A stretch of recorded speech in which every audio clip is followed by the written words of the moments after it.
Hi hello friends, എല്ലാ കൂട്ടുകാർക്കും ഈ പുഴയും കടന്ന റിവ്യൂയിലേക്ക് സ്വാഗതം. അങ്ങനെ ആദ്യം തന്നെ നമ്മുടെ നിവിൻ്റെ അരികിലേക്ക് കൂട്ടുകാരൻ വന്നിട്ട് പറയാണ്, എടാ അവള് നിന്റെ അമ്മാവൻ്റെ മകളല്ലേ എന്ന് ചോദിക്കുന്നുണ്ട് രാഗിണിയെ പറ്റിയിട്ട്. അപ്പം അതേ എന്ന് പറയുകയാണ്.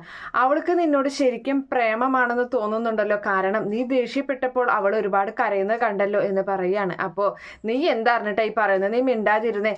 അവൾക്കൊന്നും പ്രേമില്ല, അവള് ഫുള്ള് അടവുമായിട്ട് നടക്കുന്നതാ. നിനക്കറിയോ, കുറച്ച് നേരം മുമ്പ് എന്നെ വിളിച്ചപ്പോൾ അവള് പറഞ്ഞത്, ഞാനിവിടെ കാവേരി അന്വേഷിച്ച് നടക്കുന്ന കാര്യം എൻ്റെ അമ്മയോട് പറഞ്ഞ് എൻ്റെ അമ്മയെ ആത്മഹത്യക്ക് ശ്രമിപ്പിക്കുമെന്നാണ് അവൾ വിളിച്ചപ്പോൾ പറഞ്ഞത്. അവൾ അങ്ങനത്തെവളാണ്, ഇവൾ പുതിയ അടവുമായിട്ട് ഇറങ്ങിയിരിക്കുകയാണ് എന്നിങ്ങനെയൊക്കെ പറയുന്നുണ്ട്. അങ്ങനെ ആ സമയത്ത് നിവിൻ പറയാണ്, എത്രയും വേഗം തന്നെ കാവേരിയെ വിളിച്ചിട്ട് ഞാനും രാഗിണിയും തമ്മിലുള്ള കല്യാണം നടന്നിട്ടില്ല എന്ന് അറിയിക്കണം. അവളിപ്പോൾ വിളിച്ചിട്ട് എൻ്റെ ഈ നമ്പറും ബ്ലോക്ക് ചെയ്തടാ എന്ന് പറയണം. അപ്പോൾ അവൾ അറിഞ്ഞിട്ടില്ലേ, നീ അപ്പോൾ വിളിച്ചില്ലേ എന്ന് ചോദിക്കണം. ഞാൻ വിളിച്ചു, പക്ഷേ ആ സമയത്ത് രാഗിണിയുടെ ഒച്ച കേട്ടിട്ട് അവൾ ഫോൺ കട്ട് ചെയ്ത് അവൾ തെറ്റിദ്ധരിച്ചു ഞങ്ങളുടെ കല്യാണം കഴിഞ്ഞു എന്ന് അവൾ ഉറപ്പാക്കി എന്ന് പറയുകയും ചെയ്യുന്നുണ്ട്. എങ്ങനെയാലും അവളെ കണ്ടെത്തണം എന്നുള്ള രീതിയിലൊക്കെ സംസാരിക്കുകയാണ്. അങ്ങനെ അതിന് ശേഷം കാണിക്കുന്നത് നമ്മുടെ ഗംഗയെയും അതുപോലെ തന്നെ വിനീതിനെയാണ്. അപ്പോൾ ഗംഗ കിടക്കാൻ നേരം ബെഡൊക്കെ റെഡി ആക്കിയിട്ട് കിടക്കാൻ പോവുകയാണ്. അപ്പോൾ വിനീതാണെങ്കിൽ നിവിനെ കണ്ട കാര്യം പറയുന്നുണ്ട്. നിവിനോ, അവനിവിടെ എത്തിയോ എന്ന് ചോദിക്കുകയാണ്. അപ്പോൾ അതേ എന്ന് പറയുന്നുണ്ട്. അപ്പോൾ വിനീതേട്ട ഒരു കാര്യം ഞാൻ പറയാം, അവനുമായിട്ടുള്ള ചങ്ങാത്തം വേണ്ട. എന്തായാലും രാഗിണിയുമായിട്ടുള്ള കല്യാണം അവൻ്റെ കഴിഞ്ഞു. പിന്നെന്തിനാ അവനെന്തിനാ വീണ്ടും ഇവിടേക്ക് വന്നിട്ട് കാവേരിയുടെ പുറകെ നടക്കുന്നത്? അപ്പോൾ അവന് ഒരു പെണ്ണ് പോരാ എന്നല്ല അതിൻ്റെ അർത്ഥം. അവൻ്റെയൊക്കെ സ്വഭാവം പൊട്ടയാണ്. ഞാൻ ആലോചിക്കുന്നത് വിനീതേട്ടന് എങ്ങനെയാണ് ഇങ്ങനെയുള്ള ഒരു ഫ്രണ്ട്സിനൊക്കെ കിട്ടുന്നത് എന്ന് വിചാരിക്കുകയാണെന്ന് പറയുമ്പോൾ വിനീത് പറയുന്നുണ്ട്, അവൻ്റെ സ്വഭാവം ഒന്നും അങ്ങനെയല്ലടി, അത് എന്തോ ആദ്യമൊന്നും അങ്ങനെയല്ലായിരുന്നു എന്ന് പറയുമ്പോൾ എന്തായാലും അവരുമായിട്ടുള്ള കൂട്ട് വേണ്ട നമുക്ക് എന്ന് പറഞ്ഞ് അവൾ അങ്ങനെ ആ ബെഡിൽ കിടക്കുകയാണ്. അപ്പോൾ ആ സമയത്ത് അവൾ പറയുന്നുണ്ട്, അതെ വിനീതേട്ടാ, നമുക്ക് എന്തായാലും അച്ഛൻ പറഞ്ഞ പോലെ തന്നെ നമുക്ക് കാര്യങ്ങളൊക്കെ കൊണ്ടുപോകാം. തയ്യൽ കാര്യങ്ങളൊക്കെ നമുക്ക് നോക്കാം, എന്നിട്ട് നമുക്ക് അത് കൂടുതലായിട്ട് ഡെവലപ്പ് ചെയ്യാം. നമുക്ക് ഇവിടെ തന്നെ തുടക്കം ഇവിടെ തന്നെ ആവാം നമ്മുടെ ജീവിതത്തിൻ്റെ എന്ന് പറയുന്നുണ്ട്. പിന്നെ എനിക്കൊരു പ്രതീക്ഷയുണ്ട്. ഇപ്പോൾ നിളമോളുടെ ഓപ്പറേഷൻ മാറ്റി നിർത്തി കഴിഞ്ഞാൽ പിന്നെ നമ്മുടെ ജീവിതത്തിൽ ഒരു പ്രശ്നവും ഉണ്ടെന്ന് എനിക്ക് തോന്നുന്നില്ല. പൈസയുണ്ടല്ലോ, നമുക്ക് എന്തെങ്കിലുമൊക്കെ ഒരു കാര്യം ചെയ്യാൻ ഇപ്പോൾ ഒരു പ്രതീക്ഷയൊക്കെ എനിക്കുണ്ട് ജീവിതത്തിൽ എന്നിങ്ങനെ ഗംഗ പറയുകയാണ്. എന്നിട്ട് ഗംഗ വിനീതനോട് പറയുന്നുണ്ട്, ഞാൻ വിനീതേട്ടനെ കല്യാണം കഴിക്കുന്ന സമയത്ത് ഒരിക്കലും ഞാൻ വിചാരിച്ചില്ല ഈ വിനീതേട്ടനെ എനിക്ക് ഭർത്താവായി സ്നേഹിക്കാൻ പറ്റുമെന്ന് കരുതിയില്ല. അപ്പോൾ ഈ വിനീത് പറയാണ്, എനിക്കത് അറിയാമെന്ന് പറയുന്നുണ്ട്. അപ്പോൾ ഇപ്പോഴും ഒന്ന് ചോദിക്കുന്നുണ്ട്. അങ്ങനെ അവൾ നീങ്ങി കിടന്നിട്ട് അവൻ്റെ നെറ്റിയിലൊരു ഉമ്മ കൊടുക്കുകയാണ്. എന്നിട്ട് പറയുന്നുണ്ട്, ഇപ്പോൾ എനിക്ക് ഒരുപാട് ഇഷ്ടമാണ് എന്ന് പറയുന്നുണ്ട്. എന്തായാലും വിനീതേട്ടൻ കിടന്നോ എന്നും പറഞ്ഞിട്ട് അവൾ അങ്ങനെ കിടക്കുകയാണ്. വിനീതും ലൈറ്റ് ഓഫ് ചെയ്ത് അങ്ങനെ കിടക്കുന്നുണ്ട്.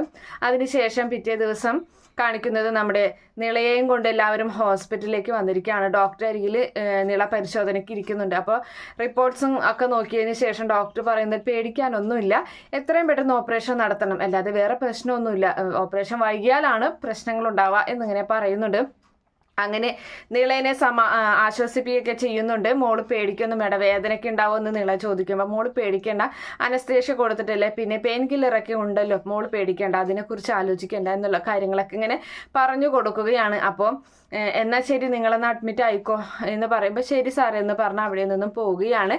അങ്ങനെ ഡോക്ടർ വിളിച്ച് പറയുന്നുണ്ട്, നിള അരവിന്ദനെ എത്രയും വേഗം അഡ്മിറ്റ് ആക്കാനുള്ള കാര്യങ്ങളൊക്കെ ചെയ്തോ എന്ന്, പ്രൊസീജിയറൊക്കെ തുടങ്ങിക്കോ എന്ന് പറയുകയും ചെയ്യുകയാണ്. ശരി എന്ന് പറയുന്നുണ്ട്. അങ്ങനെ അതിനുശേഷം അവരൊക്കെ റൂമിലോട്ട് പോവുകയാണ്. അപ്പോൾ വിനീതിനോട് പൈസ അടയ്ക്കാൻ ആവശ്യപ്പെടുന്നുണ്ട്. അങ്ങനെ വിനീത് പൈസ അടയ്ക്കാൻ വേണ്ടി നിൽക്കുകയാണ്. അപ്പോൾ അവിടെ കാർഡ് എടുക്കില്ലേ എന്ന് ചോദിക്കുമ്പോൾ അതെ എന്ന് പറയുന്നുണ്ട്. അങ്ങനെ അവന് ആദ്യം ഫോൺ പേയിലാണ് നോക്കുന്നത്. അങ്ങനെ ഫോണിൽ അടയ്ക്കാൻ നോക്കുമ്പോൾ QR കോഡ് അതിലിങ്ങനെ എറർ കാണിക്കുകയാണ്.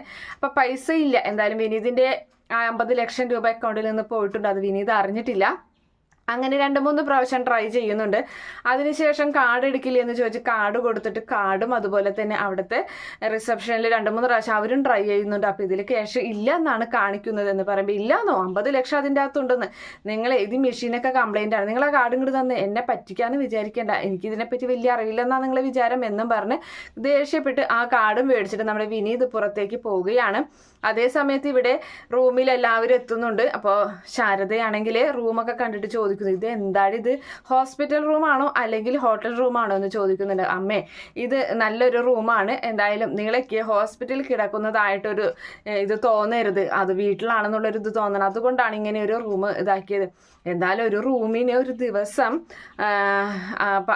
5000 രൂപയോ, എൻ്റെ ദൈവേ, അപ്പം ഇവിടെ ഒരു മാസം കിടന്ന് വരുമ്പോൾ എന്തായിരിക്കും എന്നൊക്കെ ഇങ്ങനെ ചോദിച്ചിട്ട് അങ്ങനെ അവരങ്ങനെ സംസാരിക്കുന്നുണ്ട്. അങ്ങനെ അതിനുശേഷം നമ്മുടെ വിനീത് നേരെ ATM പോകുന്നുണ്ട്. അങ്ങനെ ATM ഇതുപോലെ ആൾക്കാർ ഇഷ്ടം പോലെ ക്യൂ നിൽക്കണം. അപ്പോൾ വിനീതാണെങ്കിൽ പൈസ കിട്ടാതെ വീണ്ടും ഇടും, അത് ഒന്നും കൂടി നോക്കും, അങ്ങനെ നോക്കി നിൽക്കണം. അപ്പോൾ അവൻ പുറത്തിറങ്ങുന്ന സമയത്ത് ക്യൂ നിന്ന ആൾക്കാർ ചൂടാവുന്നുണ്ട്. താൻ എന്തെടുക്കാട് ഇത്ര നേരം, ഒരു മനസാക്ഷിയില്ലേ, ഒരു ഇതെന്താ ക്ഷമയ്ക്ക് ഒരു അതിരില്ലേ എന്നൊക്കെ ചോദിച്ചിട്ട് ദേഷ്യപ്പെടുന്നുണ്ട്.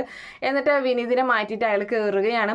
അപ്പം വിനീത്, എൻ്റെ കയ്യിൽ ഒരുപാട് നമ്മുടെ പ്രിൻറ്റിൻ്റെ ഈ റെസിപ്റ്റ് കയ്യിലുണ്ട്, അപ്പം അതിങ്ങനെ നോക്കിക്കൊണ്ടിരിക്കുകയാണ്. അപ്പോൾ അത് ഇതെന്താ പറ്റിയത് എന്നുള്ള രീതിയിൽ അവനങ്ങനെ ആകെ ടെൻഷൻ അടിക്കുന്നുണ്ട്.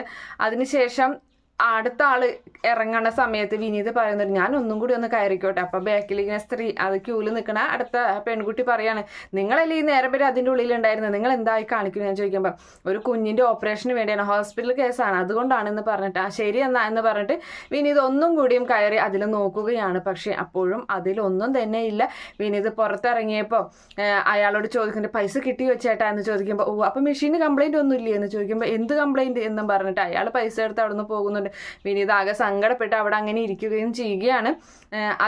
അപ്പോൾ അതേ സമയത്ത് റൂമിലാണെങ്കിൽ ഇതുപോലെ അവരെല്ലാവരും ഇങ്ങനെ നോക്കിക്കൊണ്ട് അങ്ങനെ നിൽക്കുന്നുണ്ട്. അപ്പോൾ വിനീത് നമ്മുടെ ഇവിടെ വിളിക്കുകയാണ്, കാവേരിയെ വിളിക്കുന്നുണ്ട്. കാവേരിയോട് പറയുന്നുണ്ട്, കാവേരി അപ്പം എന്താ വിനീതേട്ടൻ ചോദിക്കുമ്പോൾ അക്കൗണ്ടിൽ ക്യാഷ് ഇല്ലെന്നാണ് കാണിക്കുന്നതെന്ന് പറയുമ്പോൾ, വിനീതേട്ടൻ എന്തായി പറയുന്നത്? അപ്പം അതേ കാവേരി, നീ എത്രയും പെട്ടെന്ന് ഇവിടേക്ക് വരും, ഞാനിവിടെ പുറത്ത് ATM എന്ന് പറയുമ്പോൾ, ശരി വിനീതേട്ടൻ ഞാൻ വരണു എന്ന് പറഞ്ഞിട്ട് അങ്ങനെ ശാരദയോട് പറയുന്നുണ്ട്. അമ്മ ഇപ്പോൾ വരാട്ടോ എന്ന് പറയുമ്പോൾ, നീ എന്താ ഇവിടെ പോകണടി എന്ന് ചോദിക്കുമ്പോൾ, ഇപ്പോൾ വരാമ്മ എന്ന് പറഞ്ഞിട്ട് പോകുന്നുണ്ട്. ഈ പെണ്ണിൻ്റെ ഒരു കാര്യം ഹോസ്പിറ്റലിൽ വന്നാലും അത് ഓരോ കാര്യങ്ങൾ അന്വേഷിച്ചിങ്ങനെ നടക്കും എന്ന് ശാരദ പറയുകയും ചെയ്യുന്നുണ്ട്. അങ്ങനെ അവൾ പുറത്തേക്ക് ചെന്നിട്ട് നമ്മുടെ വിനീതിന്റെ അരികിലേക്ക് ചെല്ലാണ്. അപ്പൊ വിനീതിന്റെ കയ്യിലിരിക്കുന്ന റെസിപ്റ്റ് ഒക്കെ നോക്കുന്നുണ്ട്. എന്നിട്ട് പറയണില്ല, നോക്കി ഇതെന്താണ് ഇതിൽ, ഇത് ക്യാഷ് ഇല്ലല്ലോ, ആകെ 560 രൂപ, അത് എൻ്റെ കയ്യിൽ ആദ്യമേ ഉണ്ടായിരുന്നതാണ്, ഈ പൈസ ട്രാൻസ്ഫർ ചെയ്യുന്നതിന് മുമ്പ് ഉണ്ടായിരുന്നതാണ് എന്ന് വിനീത് മറുപടി പറയുന്നുണ്ട്. എന്തായാലും നമുക്ക് ഈ ബാങ്കിലോട്ടൊന്ന് വിളിച്ചു നോക്കാം. അപ്പം ബാങ്കിൻ്റെ നമ്പർ ഉണ്ടോ എന്ന് വിനീത് ചോദിക്കുമ്പോൾ, അത് ഗൂഗിളിൽ നിന്ന് എടുക്കാലോ നെറ്റിൽ നിന്ന് എടുക്കാലോ എന്നിങ്ങനെ പറയുന്നുണ്ട്. അപ്പം ശരി എന്ന് പറഞ്ഞിട്ട് അങ്ങനെ നമ്മുടെ കാവേരി ഫോൺ നമ്പർ നെറ്റിൽ നിന്ന് സെർച്ച് ചെയ്തെടുക്കുകയാണ്. കിട്ടി വിനീതേട്ടാ എന്ന് പറഞ്ഞിട്ട് അങ്ങനെ കോൾ ചെയ്യുന്നുണ്ട്. കോൾ ചെയ്തിട്ട് അവിടുത്തെ ആളുമായിട്ട് സംസാരിക്കുകയാണ്. അക്കൗണ്ട് നമ്പറും ഡീറ്റെയിൽസ് ഒക്കെ ഇവൾ കൊടുക്കുന്നുണ്ട്. അപ്പോൾ ആ സമയത്ത് അദ്ദേഹം പറയുകയാണ്, ഇതിൽ ക്യാഷ് ഇല്ല എന്ന് പറയുമ്പോൾ, ഇല്ലേ എന്ന് ചോദിക്കുമ്പോൾ ഇല്ല എന്ന് പറയുന്നുണ്ട്.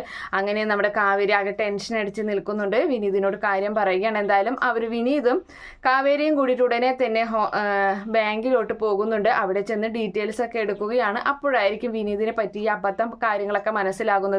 അവന് ഈ പിൻ നമ്പറും OTP നമ്പറൊക്കെ പറഞ്ഞു കൊടുത്തതിൻ്റെ പേരിലാണ് ഇങ്ങനെയൊക്കെ സംഭവിച്ചത്. വിനീതിനെ ഒരുപാട് കുറ്റപ്പെടുത്തുന്നുണ്ട് നമ്മുടെ കാവേരി.